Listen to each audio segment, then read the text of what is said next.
Hi friends, പുതിയ വീഡിയോയിലേക്ക് എല്ലാവർക്കും സ്വാഗതം. നമ്മൾ നോക്കാൻ പോകുന്ന ഒരു എമർജൻസിയാണ് IPLൻ്റെ. ഇത് നിലവിൽ ചാർജ് കുത്തിയിട്ട് ചാർജ് കയറുന്ന ഇൻഡിക്കേറ്റർ കാര്യങ്ങളൊന്നും കാണിക്കുന്നില്ല. പിന്നെ സ്വിച്ചിന് ചെറിയൊരു പ്രശ്നമുണ്ട്. ലൈറ്റ് നല്ല കത്തുന്നുണ്ട്, എങ്കിൽ പോലും ചാർജിങ് കാണിക്കുന്നില്ല. ചാർജിങ് കണക്ട് ചെയ്ത് കഴിയുമ്പോഴത്തേക്ക് ചാർജിങ് LED കാണിക്കേണ്ടതാണ്. ചാർജിങ് LED നിലവിൽ കാണിക്കുന്നില്ല. അപ്പോൾ എന്തായാലും ഒന്ന് അഴിച്ചൊന്ന് പീസാക്കി നോക്കാം.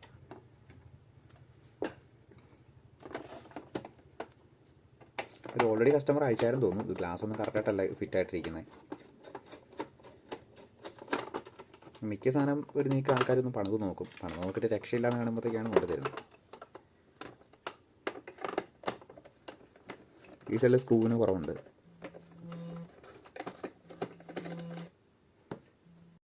സ്ക്രൂ എല്ലാം അയച്ച് മാറ്റിയിട്ടുണ്ട്. അപ്പോൾ എന്തായാലും നമുക്കൊന്ന് ചെക്ക് ചെയ്ത് നോക്കാം.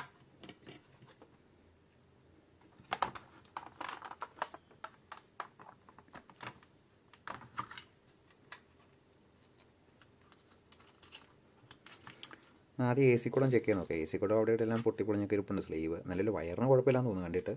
എന്നാലും ചെക്ക് ചെയ്ത് നോക്കാം.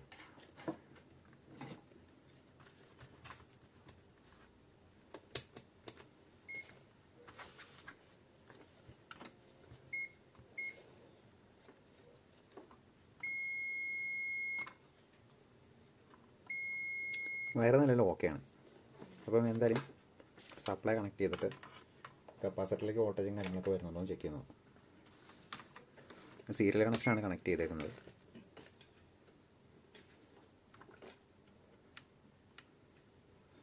കപ്പാസിറ്ററിനകത്ത് വോൾട്ടേജും കാര്യങ്ങളും വരുന്നുണ്ട്. മെയിൻ ഫിൽറ്ററിനകത്ത് ഔട്ട്പുട്ട് സ്റ്റേജിലാണ് വോൾട്ടേജ് ഇല്ലാത്തത്.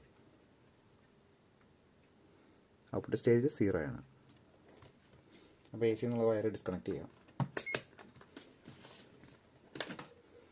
ബാറ്ററി വയർ ഡിസ്കണക്ട് ചെയ്തേക്കാം.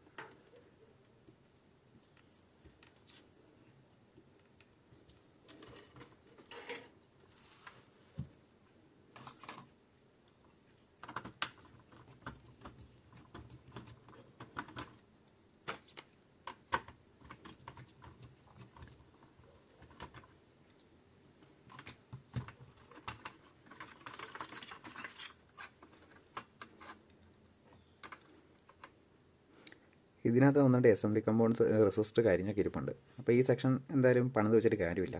SMD ആയതുകൊണ്ട് പണി കിട്ടും. അപ്പോൾ ഈ ചോപ്പർ അങ്ങ് റിമൂവ് ചെയ്തിട്ട് അഡീഷണൽ ട്രാൻസ്ഫോർമർ നോക്കി വെച്ച് വിടാം. ചോപ്പർ ആദ്യം ഊരിയും കളഞ്ഞേക്കാം. ചോപ്പറിൻ്റെ ആവശ്യമില്ല ഇനി.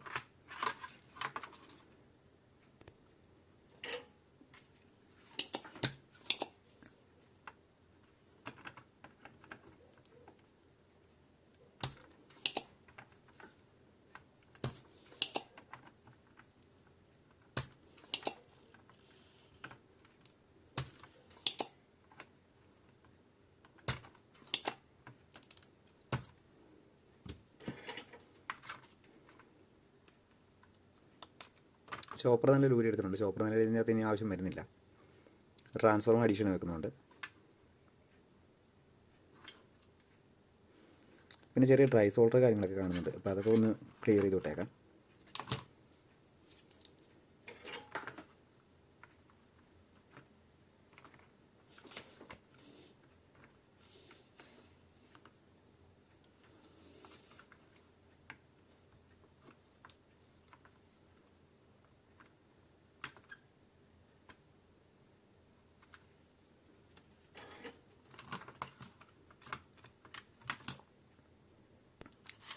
സ്വിച്ചിനകത്ത് ഇച്ചിരി സ്വിച്ച് ക്ലീനിങ് ഓയിൽ വെച്ച് അത് സെറ്റ് ചെയ്തിട്ടുണ്ട്.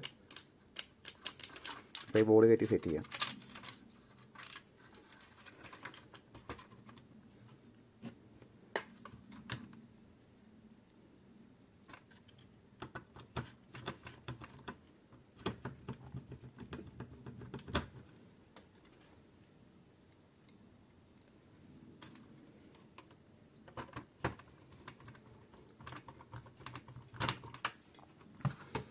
ഈ പഴയ AC കൂടെ ഒന്ന് റിമൂവ് ചെയ്യാം. എന്നാലും ഇതിൻ്റെ സ്ലീവും കാര്യങ്ങളെല്ലാം പൊട്ടിയതാണ്. അപ്പോൾ ഇത് മാറ്റിയേക്കാം.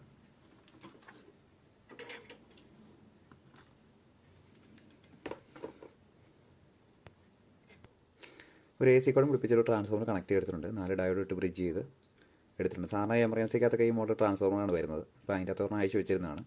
ഇത് വേറെ കംപ്ലയിൻറ്റ് കാര്യങ്ങളൊന്നുമില്ല, ചെക്ക് ചെയ്ത് വെച്ചേക്കുന്നതാണ്. അപ്പോൾ ഇത് കണക്ട് ചെയ്ത് വിടാം. എന്തായാലും അതിന് പവർ സപ്ലൈ പോയതാണല്ലോ. അപ്പോൾ ഇതിനകത്ത് സ്ക്രൂ ചെയ്തിട്ട് വയർ കണക്ട് ചെയ്യാം.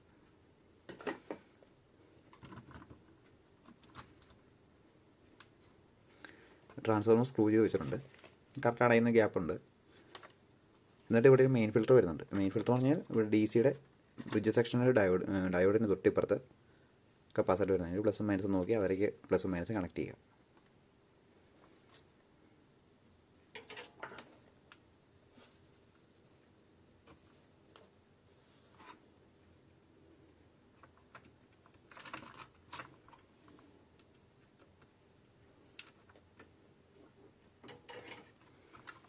സപ്ലൈ കണക്ട് ചെയ്തിട്ടുണ്ട്. ഈ ഡയോഡിൽ നിന്ന് വരുന്നത് ഇവിടെയാണ് പോസിറ്റീവ് വരുന്നത്, ഇത് നെഗറ്റീവാണ് വരുന്നത്. അപ്പോൾ അത് കണക്ട് ചെയ്തു.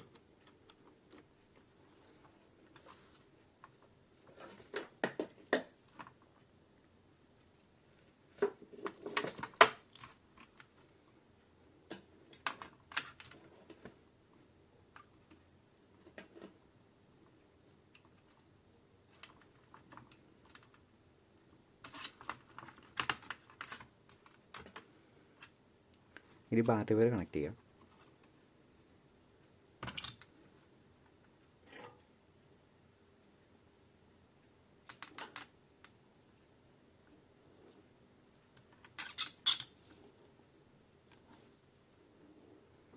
ബാറ്ററി വയർ കണക്ട് ചെയ്തിട്ടുണ്ട്.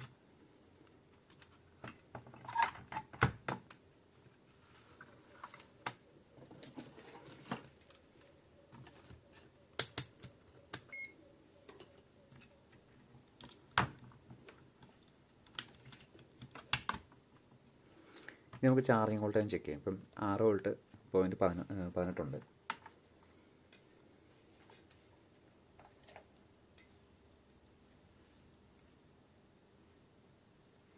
വോൾട്ടേജ് കയറി വരുന്ന കാണാം.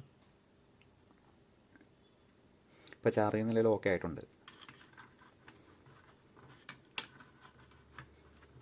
ചാർജിങ് കട്ട് ഓഫ് സെക്ഷനും കാര്യങ്ങളൊക്കെ പഴയ പോലെ തന്നെ വർക്ക് ചെയ്യും. ഈ ഒരു സെക്ഷൻ ഇങ്ങനെ കംപ്ലൈൻ്റ് ആയി പോയതുകൊണ്ടാണ് നമ്മൾ അഡീഷണൽ ട്രാൻസ്ഫോർമർ വെച്ച് കണക്ട് ചെയ്തേക്കുന്നത്.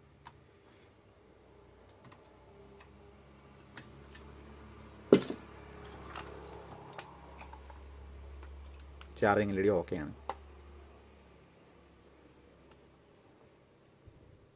റെഡ് കളറാണ് അത് കാണുമ്പോൾ, അങ്ങനെ ക്യാമറ കൂടെ കാണുമ്പോഴത്തേക്ക് ഗ്രീൻ ആയിട്ടാണ് കാണുന്നത്. ഫുള്ളായി കഴിയുമ്പോഴത്തേക്ക് ഗ്രീനാണ് തെളിയുന്നത്.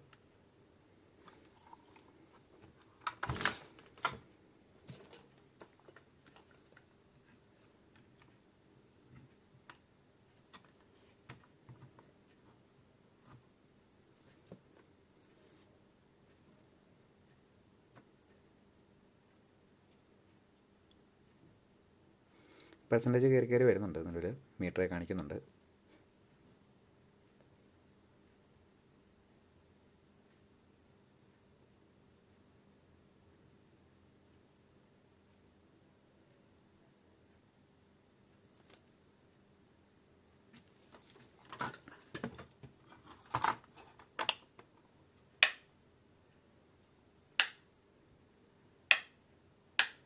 ഇപ്പോൾ ചാർജിങ് ഓക്കെയാണ്.